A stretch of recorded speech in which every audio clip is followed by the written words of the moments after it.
Un certain nombre de partis populistes d'extrême droite ont émergé dans plusieurs pays européens ces dernières années. Leur rhétorique s'est nourrie de la crise migratoire européenne, la plus grave depuis la Deuxième Guerre mondiale, et a été renforcée par le Brexit et l'élection de Donald Trump aux États-Unis.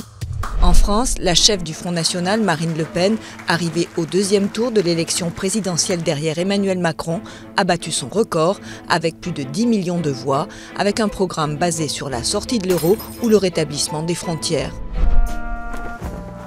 Alternative pour l'Allemagne remporte près de 13% des voix aux élections législatives de 2017 et devient la troisième force politique de l'Allemagne. L'entrée de dizaines de députés nationalistes au Bundestag brise un tabou dans l'Allemagne post-Seconde Guerre mondiale. Créé en 2013, se présentant comme un parti anti-euro, il s'est transformé en un parti anti-migrant, rejetant les élites. Le parti nationaliste hongrois Jobbik s'est vivement opposé au plan européen de répartition des réfugiés, la droite au pouvoir ayant elle-même adopté une position très hostile aux demandeurs d'asile.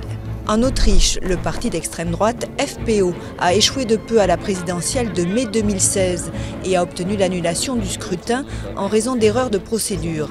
Le candidat Norbert Hofer a finalement été battu une deuxième fois le 4 décembre 2016. La Ligue du Nord, parti populiste italien, fut l'un des membres clés du gouvernement de coalition formé par Silvio Berlusconi. Son programme présente des similitudes avec celui de Donald Trump, notamment sur le protectionnisme et la lutte contre l'immigration. Aux Pays-Bas, le Parti pour la liberté de Geert Wilders, eurosceptique et islamophobe, est la deuxième formation au Parlement à l'issue des législatives de 2017.